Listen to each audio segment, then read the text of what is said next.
Chapter 20. My birthday party takes a dark turn. The rest of the summer seemed strange because it was so normal. The daily activities continued. Archery, rock climbing, Pegasus riding. We played capture the flag, though we all avoided Zeus's fist.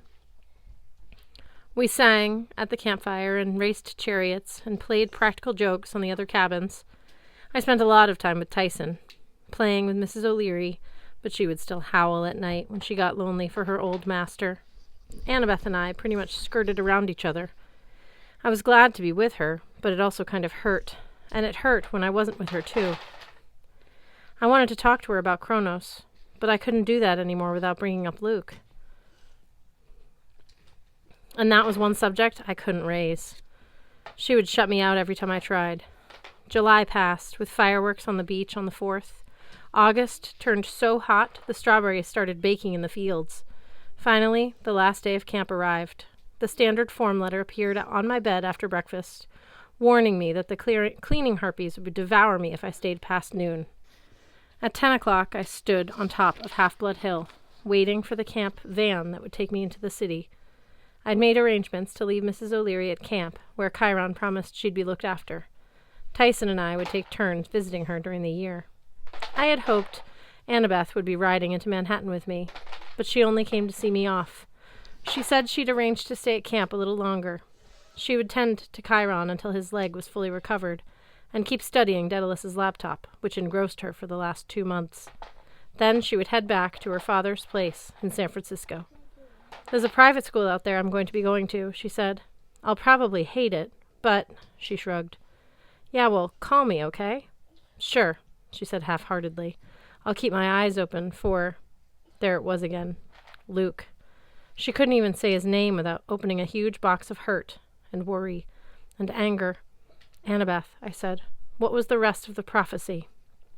She fixed her eyes on the woods in the distance, but she didn't say anything. You should delve into the darkness of an endless maze, I remembered. The dead, the traitor, and the lost one raise. We raised a lot of the dead. We saved Ethan Nakamura, who turned out to be a traitor. We raised the spirit of Pan, the lost one. Annabeth shook her head like she wanted me to stop. You shall rise or fall by the Ghost King's hand, I pressed on. That wasn't Minos, like I'd thought. It was Nico. By choosing to be on our side, he saved us. And the child of Athena's final stand. That was Daedalus, Percy. Destroy with a hero's final breath. That makes sense now. Daedalus died to destroy the labyrinth. But what was the last? And lose a love to worse than death. Annabeth had tears in her eyes. That was the last line, Percy. Are you happy now? The sun seemed colder than it had a minute ago. Oh, I said. So Luke... Percy, I didn't know who the prophecy was talking about. I didn't know if... She faltered helplessly. Luke and I, for years, he was the only one who really cared about me. I thought... Before she could continue, a sparkle of light appeared next to us, like someone had opened a gold curtain in the air. You have nothing to apologize for, my dear. Standing on the hill was a tall woman in a white dress, her dark hair braided over her shoulder. Hera, Annabeth said. The goddess smiled. You found the answers, as I knew you would. Your quest was a success. A success, Annabeth said. Luke is gone. Daedalus is dead. Pan is dead. How is that? Our family is safe, Hera insisted. Those others are better gone, my dear. I'm so proud of you. I balled my fists. I couldn't believe she was saying this. You're the one who paid Jirian to let us through the ranch, weren't you? Hera shrugged. Her dress shimmered in rainbow colors. I wanted to speed you on your way. But you didn't care about Nico. You were happy to see him turned over to the Titans. Oh, please. Hera waved her hand dismissively. The son of Hades said it himself. No one wants him around. He does not belong. Hephaestus was right, I growled. You only care about your perfect family, not real people. Her eyes turned dangerously bright. Watch yourself, son of Poseidon. I guided you more than you know in the maze. I was at your side when you faced Jirian. I let your arrow fly straight. I sent you to Calypso's island. I opened the way to the Titan's mountain. Annabeth, my dear, surely you see how I've helped. I would welcome a sacrifice for my efforts. Annabeth stood still as a statue. She could have said thank you. She could have promised to throw some barbecue on the brazier for Hira and forget the whole thing. But she clenched her jaw, stubbornly. She looked just the way she had when she faced the Sphinx, like she wasn't going to accept an easy answer, even if it got her in serious trouble. I realized that was one of the things I liked best about Annabeth. Percy is right. She turned her back on the goddess. You're the one who doesn't belong, Queen Hira. So next time, thanks, but no thanks. Hira's sneer was worse than the Empusas. Her form began to glow. You'll regret this insult, Annabeth. You will regret this very much. I averted my eyes as the goddess turned into her true divine form and disappeared in a blaze of light. The hilltop was peaceful again. Over at the pine tree, Peleus, the dragon, dozed under the golden fleece as if nothing had happened. I'm sorry, Annabeth told me. I should get back. I'll be in touch. Listen, Annabeth. I thought about Mount St. Helens, Calypso's Island, Luke and Rachel Elizabeth Dare, and how suddenly everything had gotten so complicated. I wanted to tell Annabeth that I didn't really want to be so distant from her. Then Argus honked his horn down at the road, and I lost my chance. You'd better get going, Annabeth said. Take care, seaweed brain. She jogged down the hill. I watched her until she reached the cabins. She didn't look back once. 2 days later, it was my birthday. I never advertised the date because it always fell right after camp, so none of my camp friends could usually come. I didn't have that many mortal friends. Besides, getting older didn't seem like anything to celebrate since I'd gotten the big prophecy about me destroying or saving the world when I turned 16. Now I was turning 15. I was running out of time. My mom threw me a small party in our apartment. Paul Blofus came over, but that was okay because Chiron had manipulated the mist to convince everyone at Good High School that I had nothing to do with the band room explosion. Now Paul and the other witnesses were convinced that Kelly had been a crazy firebomb-throwing cheerleader, while I had simply been an innocent bystander who'd panicked and run from the scene. I would still be allowed to start as a freshman at Good next month. If I wanted to keep my record of getting kicked out of school every year, I'd have to try harder. Tyson came to my party too, and my mother baked 2 extra big blue cakes just for him. While Tyson helped my mom blow up party balloons, Paul Blofus asked me to help him in the kitchen. As we were pouring punch, he said, I hear your mom signed you up for driver's ed this fall. Yeah, it's cool. I can't wait. Seriously, I've been excited about getting my license forever, but I guess my heart wasn't in it anymore, and Paul could tell. In a weird way, he reminded me of Chiron sometimes.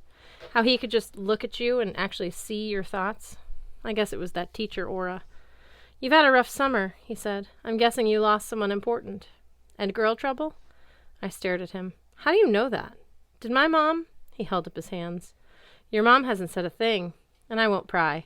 I just know there's something unusual about you, Percy. You've got a lot going on that I can't figure. But I was also 15 once, and I'm just guessing from your expression, well, you've had a rough time. I nodded. I'd promised my mom I would tell Paul the truth about me, but now didn't seem the time. Not yet. I lost a couple of friends in the camp that I go to, I said. I mean, not close friends, but still. I'm sorry. Yeah, I guess the girl stuff. Here. He handed me some punch. To your 15th birthday, and to a better year to come. We tapped our paper cups together and drank. Percy, I kind of feel bad giving you one more thing to think about, Paul said, but I wanted to ask you something. Yeah? Girl stuff. I frowned. What do you mean? Your mom, Paul said. I'm thinking about proposing to her. I almost dropped my cup. You mean marrying her? You and her? Well, that's the general idea. Would that be okay with you? You're asking my permission? Paul scratched his head. I don't know if it's permission so much, but she's your mother, and I know you're going through a lot. I wouldn't feel right if I didn't talk to you about it first. Man to man. Man to man, I repeated. It sounded strange, saying that. I thought about Paul and my mom, and how she smiled and laughed more whenever he was around, and how Paul had gone out of his way to get me into high school. I found myself saying, I think that's a great idea, Paul. Go for it. He smiled really wide, then, cheers, Percy. Let's join the party. I was just getting ready to blow out the candles when the doorbell rang. My mom frowned. Who could that be? It was weird because our new building had a doorman, but he hadn't called up or anything. My mom opened the door and gasped. It was my dad. He was wearing Bermuda shorts and a Hawaiian shirt and Birkenstocks like he usually does. His black beard was neatly trimmed with the sea-green eyes twinkled. He wore a battered cap decorated with fishing lures. It said Neptune's lucky fishing hat. My mother stopped herself. She was blushing right into the roots of her hair. Hello. Hello, Sally, Poseidon said. You look as beautiful as ever. May I come in? My mother made a squeaking sound that might have been either yes or help. Poseidon took it as a yes and came in. Paul was looking back and forth between us, trying to read our expressions. Finally, he stepped forward. Hi, I'm Paul Blowfish. Poseidon raised his eyebrows as they shook hands. Blowfish, did you say? No, Blowfish, actually. Ah, I see, Poseidon said. A shame. I quite like Blowfish. I am Poseidon. Poseidon? That's an interesting name. Yes, I like it. I've gone by other names, but I prefer Poseidon. Like the god of the sea. Very much like that, yes. Well, my mom interrupted. We're so glad you could drop by, Paul. This is Percy's father. Ah, Paul nodded, though he didn't look real pleased. I see. Poseidon smiled at me. There you are, my boy. Tyson, hello, son. Daddy! Tyson bounded across the room and gave Poseidon a big hug, which almost knocked off his fishing hat. Paul's jaw dropped. He stared at my mom. Tyson is... Not mine, she promised. It's a long story. I wouldn't miss Percy's 15th birthday, Poseidon said. Why? If this were Sparta, Percy would be a man today. That's true, Paul said. I used to teach ancient history. Poseidon's eyes twinkled. That's me. Ancient history. Sally, Paul, Tyson, would you mind if I borrowed Percy just for a moment? He put his arm around me and steered me into the kitchen. Once we were alone, his smile faded. Are you all right, my boy? Yeah, I'm fine. I guess. I heard stories, Poseidon said, but I wanted to hear it directly from you. Tell me everything. So I did. It was kind of disconcerting, because Poseidon listened so intently. His eyes never left my face. His expression didn't change the whole time I talked. When I was done, he nodded slowly. So Kronos is indeed back. It will not be long before the full war is upon us. What about Luke? I asked. Is he really gone? I don't know, Percy. This is most disturbing. But his body is mortal. Couldn't you just destroy him? Poseidon looked troubled. Mortal, perhaps. But there's something different about Luke, my boy. I don't know how he was prepared to host the Titan soul. But he will not be easily killed. And yet, I fear he must be killed if we are to send Kronos back to the pit. I will have to think about this. Unfortunately, I have other problems of my own. I remember what Tyson had told me at the beginning of the summer. The old sea gods? Indeed, the battle came first to me, Percy. In fact, I cannot stay long. Even now, the ocean is at war with itself. It is all I can do to keep hurricanes and typhoons from destroying your surface world. The fighting is so intense. Let me come down there, I said. Let me help. Poseidon's eyes crinkled as he smiled. Not yet, my boy. I sense you will be needed here. Which reminds me. He brought out a sand dollar and pressed it into my hand. Your birthday present. Spend it wisely. Spend a sand dollar? Oh, yes. In my day, you could buy quite a lot with a sand dollar. I think you will find it still buys a lot, if used in the right situation. What situation? When the time comes, Poseidon said, I think you'll know. I closed my hand around the sand dollar, but something was really bothering me. Dad, I said, when I was in the maze, I met Antaeus. He said he was your favorite son. He decorated the arena with skulls and... He dedicated them to me, Poseidon supplied. And you were wondering how someone could do something so horrible in my name? I nodded uncomfortably. Poseidon put his weathered hand on my shoulder. Percy, lesser beings do horrible things in the name of the gods. That does not mean we gods approve. The way our sons and daughters act in our names, well, it usually says more about them than it does about us. And you, Percy, are my favorite son. He smiled, and in that moment, just being in the kitchen with him was the best birthday present I'd ever got. Then my mom called from the living room. Percy, the candles are melting. You better go, Poseidon said. But Percy, one last thing you should know. That incident at Mount St. Helens, For a second, I thought he was talking about Annabeth kissing me, and I blushed. And then I realized he was talking about something a lot bigger. The eruptions are continuing, he said. Typhon is stirring. It is very likely that soon, in a few months, perhaps a year at best, he will escape his bonds.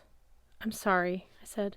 I didn't mean... Poseidon raised his hand. It's not your fault, Percy. It would have happened sooner or later, with Kronos awakening the ancient monsters. But beware, if Typhon stirs, it will be unlike anything you have faced before. The first time he appeared, all the forces of Olympus were barely enough to battle him. And when he stirs again, he will come here, to New York. He will make straight for Olympus. That was just the kind of wonderful news I wanted to get on my birthday. But Poseidon patted me on the back like everything was fine. I should go. Enjoy your cake. And just like that, he turned to mist and was swept out of the window on a warm ocean breeze. It took a little work to convince Paul that Poseidon had left via the fire escape, but since people can't vanish into thin air, he had no choice but to believe it. We ate blue cake and ice cream until we couldn't eat any more. Then we played a bunch of cheesy party games like charades and Monopoly. Tyson didn't get charades. He kept shouting out the answer he was trying to mime, but it turned out he was really good at Monopoly. He knocked me out of the game in the first 5 rounds and started bankrupting my mom and Paul. I left them playing and went into my bedroom. I set an uneaten slice of blue cake on my dresser. Then I took off my Camp Half-Blood necklace and laid it on my windowsill. There were 3 beads now, representing my 3 summers at camp. A trident, the golden fleece, and the latest, an intricate maze, symbolizing the Battle of the Labyrinth, as the campers had started to call it. I wondered what next year's bead would be, if I was still around to get it, if the camp survived until next summer. I looked at the telephone at my bedside and thought about calling Rachel Elizabeth Dare. My mom had asked if there was anyone else I wanted to have over tonight, and I'd thought about Rachel, but I didn't call. I didn't know why. The idea made me almost nervous as a door into the labyrinth. I patted my pockets and emptied out my stuff. Riptide, a Kleenex, my apartment key. Then I patted my shirt pocket and felt a small lump. I hadn't realized it, but I was wearing the white cotton shirt Calypso had given me in Ogygia. I brought out a little piece of cloth, unwrapped it, and found the clipping of moonlace. It was a tiny sprig, shriveled up after 2 months, but I could still smell the faint scent of the enchanted garden. It made me sad.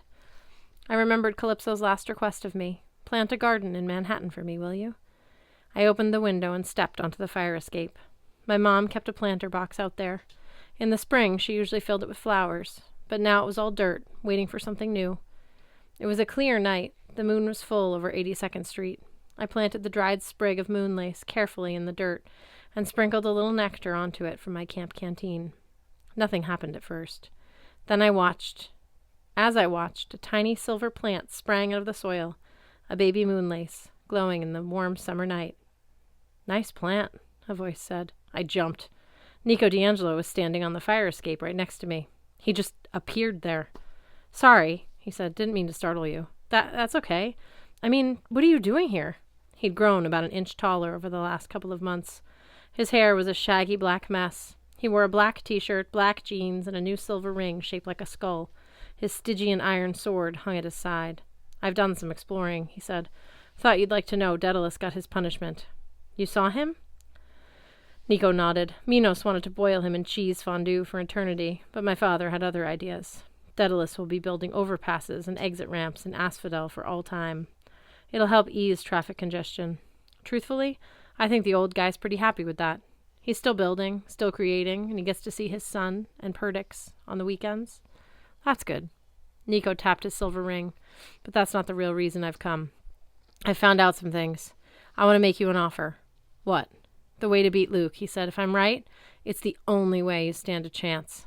I took a deep breath. Okay, I'm listening. Nico glanced inside my room, his eyebrows furrowed. Is that blue birthday cake? He sounded hungry, maybe a little wistful. I wondered if the poor kid had ever had a birthday party, or if he'd ever even been invited to one. Come inside for cake and ice cream, I said. Sounds like we've got a lot to talk about.